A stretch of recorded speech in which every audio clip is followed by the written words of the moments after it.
what are your thoughts on, I'm going to butcher this guy's name. I apologize. I do not speak French. What are your thoughts on Bernard Arnault becoming the richest person through real estate? Go ahead and start us off, Jimmy V.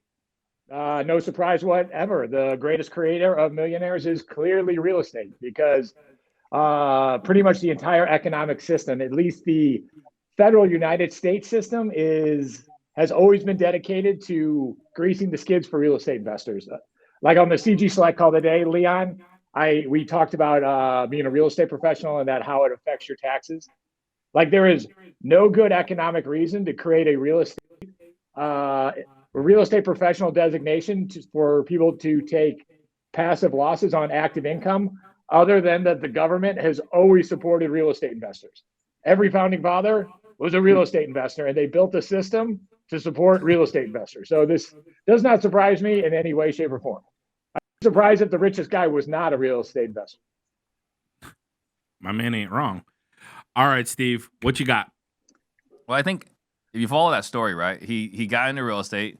His dad was already in real estate, so it wasn't like he just kind of started from the bottom, right? So his dad was in real estate, convinced him to do more development, but then he took that wealth that he had accumulated and started investing in businesses, right? This is how he got Louis Vuitton, Hennessy, Moet, and some other brands that I don't even know what the heck they are. Tiffany, right? Dior, big names. Yeah, big names, right? Steve, all the places I shop at. Yeah, so clearly. But you saw like there's two ways to create wealth, or two of the biggest ways to create wealth is owning a business or real estate. He took the real estate success and he put it into business, and that's kind of what I was talking about for question one. Like for me, as we expand, I'm going to start investing in other businesses to diversify, and I think maybe potentially create a little bit more upside. So I think it's awesome. I think, even listening to Eric earlier, right? He loves developing. That's what Bernard's family did. So it's amazing how much connection there is through in wealth being created through real estate, and it's nice to have one in the top 10, top 100, because most of those other guys are CEOs or invented something. So it's cool to be represented, number one, that he started in real estate. Absolutely, absolutely. Eric, what are your thoughts? I got to be honest. I just Googled this guy 2 minutes ago. So should have read the chat, bro. Should have read the chat. So, but like quickly reading over it, right? It's like I expected to only see the thing in Wikipedia to be about real estate. Looks like he was out of high school, went to a very prestigious engineering school. His father had accumulated some wealth in businesses, and he convinced his dad to pivot into real estate, but continued to thrive in the building and scaling of businesses. And I think as you look back on every entrepreneur over the history of time, there's always been an element of real estate, whether it was how they started their business, or at some point, everybody that accumulates a certain amount of wealth develops a massive tax problem. So a lot of these people that develop these brands like Louis Vuitton and Dior and Tiffany and all of this amazing stuff, they create a ton of active income, and the government taxes the living piss out of it. So the only way for them to be able to really retain all of this wealth that they create is deploying it into hard assets. And then over time, the guy doesn't look like he's in his 20s. He's been at this now for 50 plus years. That the value of the assets he bought 50 years ago have 10x'd in value. So he's not only retained all of that equity, he's retained probably a large portion of his active income from his businesses because he has the real estate to offset the tax bill. So to me, whether it's him or the other 50 people on the Forbes list, there's always an element of real estate in it. You either need to start there or at some point pivot a lot of your active income to protect it into real estate.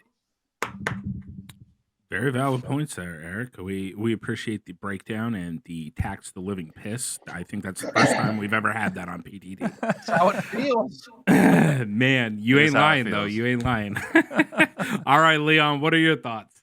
That is, by the way, a metric that the IRS uses. There's a piss level that they have when you make enough money. I appreciate this question because, like Eric, I really didn't know the richest man in the world, and did a little research on him because I thought it was Elon. But from what I read, too, based upon Tesla's stock recently, Elon has taken this position back. So I think it's going to go back and forth. But what I enjoyed the most about reading, it's not like he started from the bottom by any means. But what he did do is take his father's construction company, $15 million from a liquidation on that side, to turn it into timeshares in France and in the Mediterranean.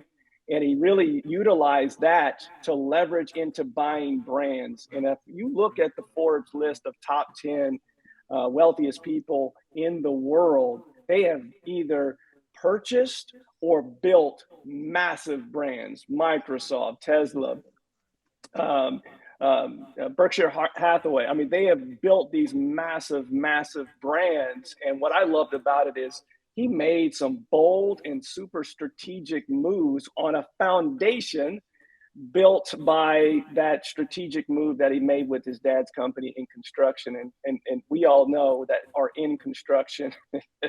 If you can take that and get out of that, because the margins are a lot less in the construction business than they are in the real estate business, even though you need, it's kind of like peanut butter and jelly, you need both. But I'd rather be on the real estate side than the construction side. I was super impressed, and he was able to make some strategic and bold moves because of real estate.